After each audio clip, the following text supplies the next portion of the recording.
Very good evening students, welcome to my channel. Again my name is Devvrat Acharya और आप सब मेरे साथ पढ़ रहे हैं banking maths, right. Prior than this, we have already learned basics. We have covered major theoretical part, right? Now, अब हम क्वेश्चंस पर मूव करेंगे। तो जो हमारा फर्स्ट टॉपिक था रेशियो प्रोपोर्शन, उसका बेसिक पार्ट हमने क्लियर कर लिया, theory is completed. Now we will move on to questions, right. तो सबसे पहला क्वेश्चन जो है, टाइप जो है वो ये है, to find A, B and C when two ratios are given, A is to B, B is to C, right? For example, अब मैंने आपसे एक क्वेश्चन ले लिया। पहला टाइप जो है मेरा वो ये है, to find A is to B is to C when given two ratios A is to B, B is to C। तो A is to B suppose for example मुझे दिया है 5:3 and B is to C for example मुझे दिया है 3:4। तो मैं A is to B is to C कैसे फाइंड करूंगा, ये हम देखेंगे, राइट। सिंपल सा लॉजिक है। पहले मैं आपको ए एंड बी के टर्म्स में क्लियर कर देता हूँ। सपोज मैंने इसको लिखा A is to B and B is to C, ठीक है। तो सबसे पहले मेरा काम है ए इज टू बी को मल्टीप्लाई कर देना। कितना आया? सेकेंड टास्क है मेरा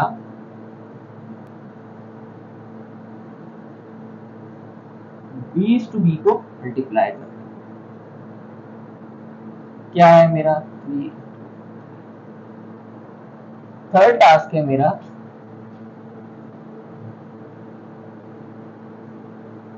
बी ही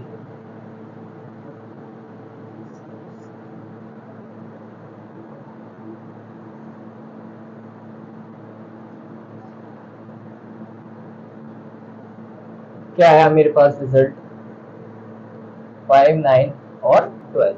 तो मेरा सिंपली आंसर हो जाएगा 15:9:12।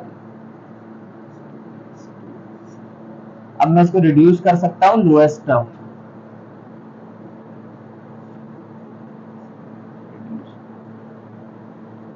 जब भी हम इस तरीके के क्वेश्चन सॉल्व करते हैं तो हमें ये ध्यान देना होता है कि ये कहीं किसी भी एक फैक्टर से डिविजिबल तो नहीं है या मल्टीपल तो नहीं है किसी सेम नंबर के।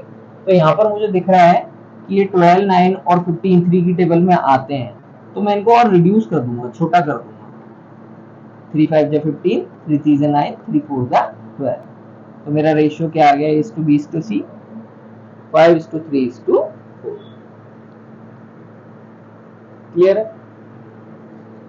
अब इसका एक जनरल सा लॉजिक जो है वो क्या है कि हमें एन पैटर्न फॉलो करना।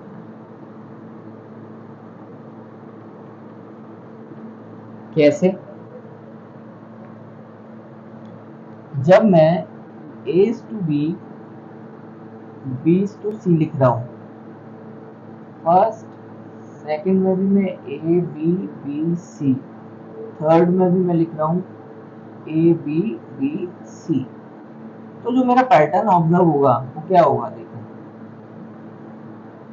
पहले मैंने इसको मल्टीप्लाई किया, देन मैंने इनको मल्टीप्लाई किया और देन मैंने इसको मल्टीप्लाई किया। तो जब भी मैं एक लाइन ऐसे करूंगा, फिर एक लाइन ऐसे करूंगा और फिर एक लाइन ऐसे करूंगा, तो ये इस डायरेक्शन में मेरा जो हो रहा मल्टीप्लिकेशन हो रहा। जस्ट रिमेम्बरिंग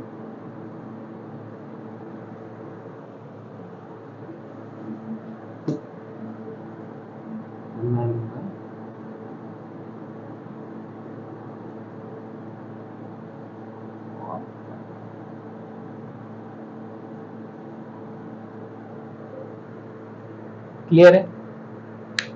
नोट कर लीजिए।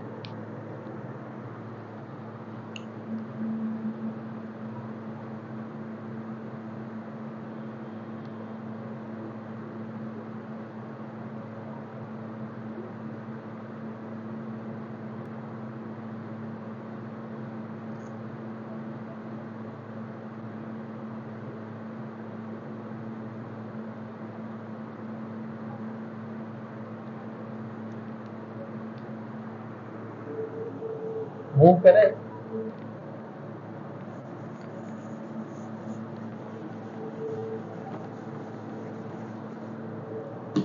बट जरूरी नहीं है कि ये जो बी और बी है ये इसी पैटर्न में हो, क्वेश्चन ऐसे ही आएंगे, लेकिन जरूरी नहीं है कि ये जो बी और बी की वैल्यू, जैसे मैंने एग्जांपल लिया था 5:3 और 3:4, तो यहाँ तो बी और बी की वैल्यू सेम दिख रही है, राइट, ये सेम है, तो ये नेसेसरी नहीं है कि हर जगह सेम होगा, नॉट नेसेसरी, ये अलग भी हो सकता है, ठीक है। अलग कैसे होगा मैं आपको बताता हूँ। हम और कोई क्वेश्चन का एग्जांपल ले लेते हैं, जैसे फॉर एग्जांपल हमने ले लिया, मर्जी से ले लो, 7:5 7:9। अब मेरा A:B क्या है, 7:5, और B:C क्या है, 7:9। तो कोई नेसेसरी नहीं है कि B भी सेम ही होगा, नहीं, ये हम जस्ट दो रेशियोज को कंपेयर करते हैं इस पर्टिकुलर पैटर्न, ठीक है। तो अगेन अब मैं डायरेक्टली करूंगा।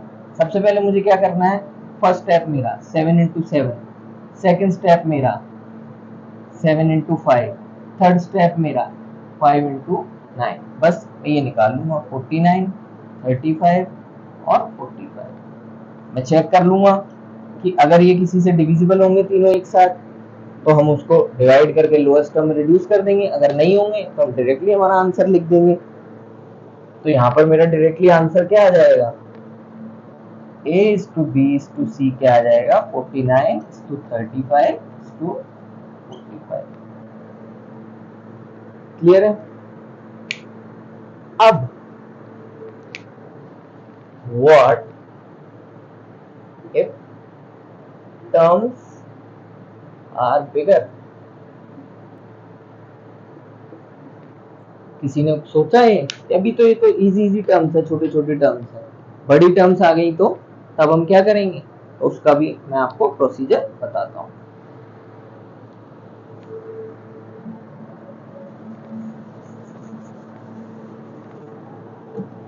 सपोज मेरे पास एक क्वेश्चन है, हम कोई बड़ा एग्जांपल ले लेते हैं, 17, 19, 21,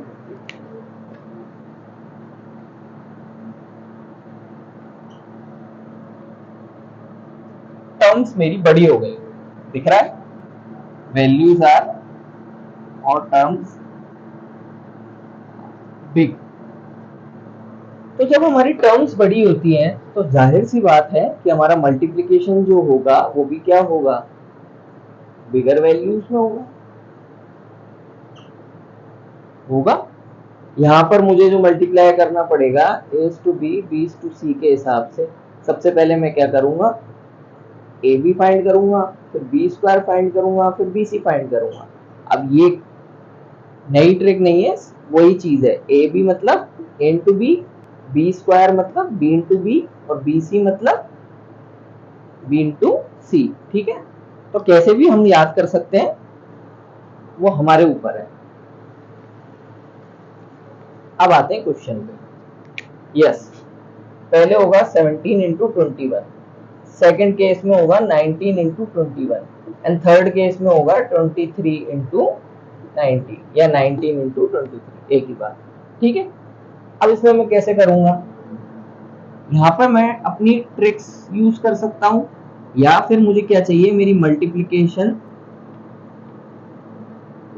स्पीड भी तेज होनी चाहिए, फास्टर होनी चाहिए, एंड स्ट्रॉन्ग क्या होनी चाहिए, मेरी टेबल्स। इसलिए कहते हैं बेसिक्स बहुत इंपॉर्टेंट है। बेसिक्स क्यों पढ़ाते हैं, इसलिए क्योंकि उनकी एप्लीकेशन हर जगह आती है। तो सबसे प्राइमरी ऑब्जेक्टिव मेरा ये है, इस तरीके के क्वेश्चन सॉल्व करने के लिए मुझे टेबल्स लर्न होनी चाहिए। कहां तक, एटलीस्ट 30, अप टू 30। क्लियर है।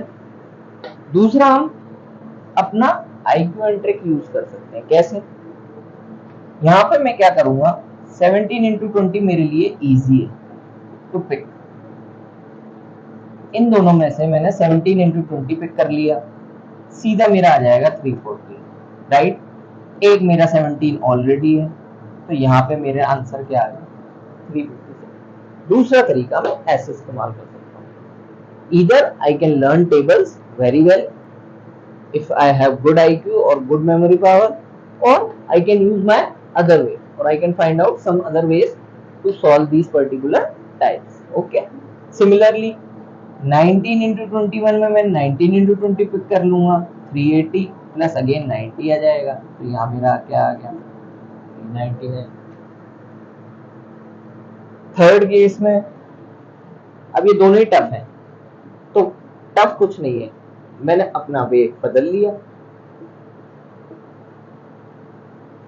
भाई छोटी टेबल्स तो मुझे लर्न होंगी ना, I am capable of learning some small tables.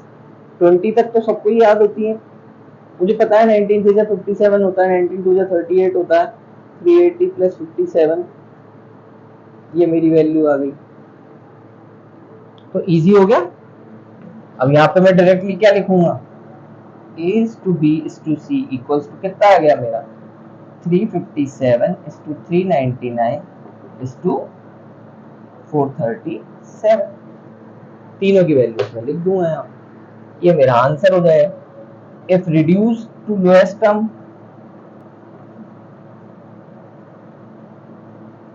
Check, ये आपको चेक कर लेना है ये लोअर टर्म्स में रिड्यूस हो रही है नहीं हो रही है, उसके कई सारे लॉजिक्स होते हैं, फैक्टराइजेशन से या सिंपली ऑब्जर्व करके, मल्टीपल से, 7 का मल्टीपल है, 8 का मल्टीपल है, बेसिक्स के पार्ट में कुछ टर्म्स आती हैं प्राइम नंबर्स, तो हम फैक्टर्स ज्यादातर किससे फाइंड करते हैं, प्राइम नंबर से, कि किससे डिविजिबल है किससे नहीं है, तो ये बेसिक्स तो पता होंगे सबको, प्राइम नंबर्स वगैरह नहीं भी पता होंगे तो हम आगे कवर कर लेंगे, राइट।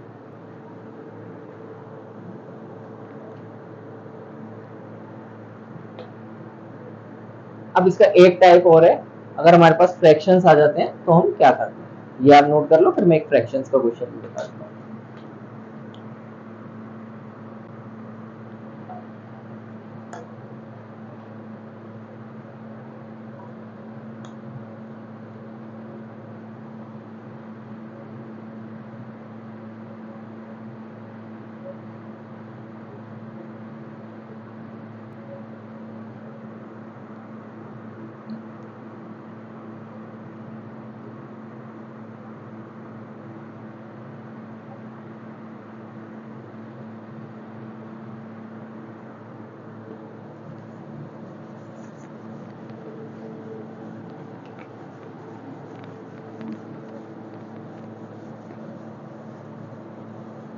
नाउ इन केस हमने दो टाइप पढ़ लिए, तीन पढ़ लिए, सिंपल क्वेश्चंस,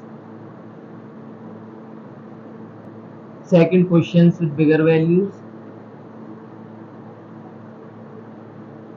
बिगर वैल्यूज और टर्म्स कुछ भी कह लो, third when ratios are in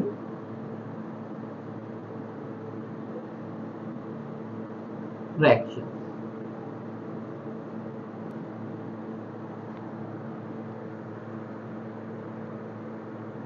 clear?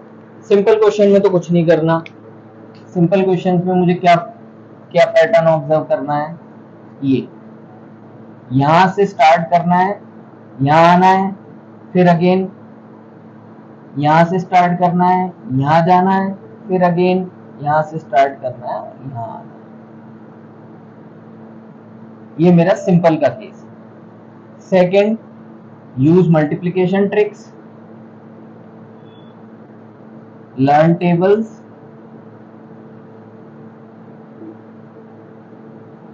And third faster multiplication. ठीक है, मल्टीप्लिकेशन तेज करना है, इसमें हमें क्या करना होता है, एलिमिनेट डिनोमिनेटर्स।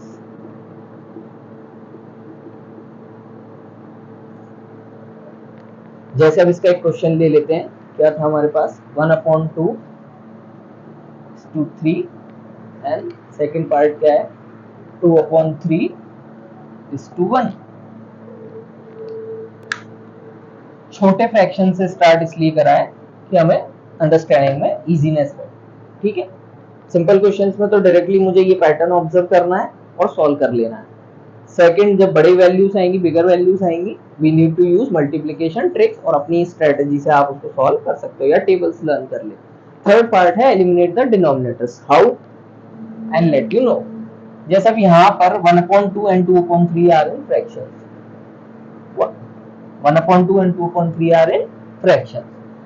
तो डिनोमिनेटर्स कैसे एलिमिनेट करते हैं? जैसे 1/2 एंड 2/3 मेरे ये दो फ्रैक्शंस हैं, हाउ टू डील देम? तो मैं जो मेरा दूसरा रेशियो है वो भी मैं साथ लिखूंगा। यही है मेरी वैल्यूज क्वेश्चन की, A/B, B/C। ठीक है, अब अपने को क्या करना है, इसमें न्यूमरेटर होता है ये एंड डिनोमिनेटर होता है ये। किसी भी फ्रैक्शन के अंदर एनी फ्रैक्शन कैसे बनता है? न्यूमरेटर अपॉन डिनोमिनेटर, दो पार्ट होते हैं, M for numerator, D for denominator. Spelling भी लिख देता हूं मैं आपके लिए, numerator than denominator. Right, clear है? सो किसी भी फ्रैक्शन में डिनोमिनेटर को एलिमिनेट कैसे करते हैं? अगर मुझे इस 2 को हटाना है तो मुझे ऊपर 2 चाहिए रहेगा, राइट? तो मैं क्या करूंगा, यहां पर ऊपर न्यूमरेटर में मल्टीप्लाई कर दूंगा 2 का। किससे मल्टीप्लाई कर दूंगा? 2 का।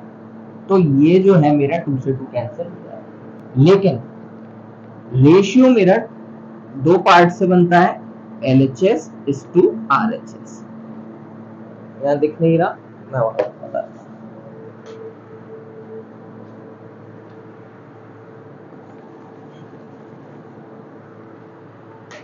रेशियो मेरा 2 पार्ट से बनता है, LHS is to RHS। Left hand side और राइट हैंड साइड।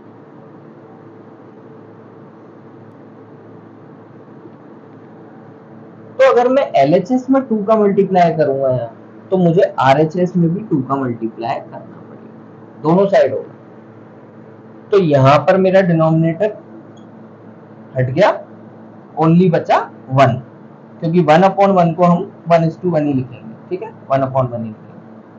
और यहाँ पर वैल्यू क्या चेंज हो गई, 3 × 2 = 6। हो गया सिंपल। सिमिलरली यहाँ पर मुझे इस 3 को डिनोमिनेटर को हटाना है, न्यूमरेटर मेरा ही है, तो मैं ऊपर किससे मल्टीप्लाई कर दूंगा? 3 से। 3 से 3 कैंसिल। यहाँ भी मुझे किससे मल्टीप्लाई करना पड़ेगा? 3 से। तो अब मेरे पास सॉल्यूशन यहाँ पे क्या बचेगा? वहां पर ऊपर बचेगा सिर्फ 2, नीचे बचेगा 3। हो गया सेम क्वेश्चन जैसा हमने सिंपल टाइप में कन्वर्ट किया। तो हमारी वैल्यू क्या आ गई यहाँ पे?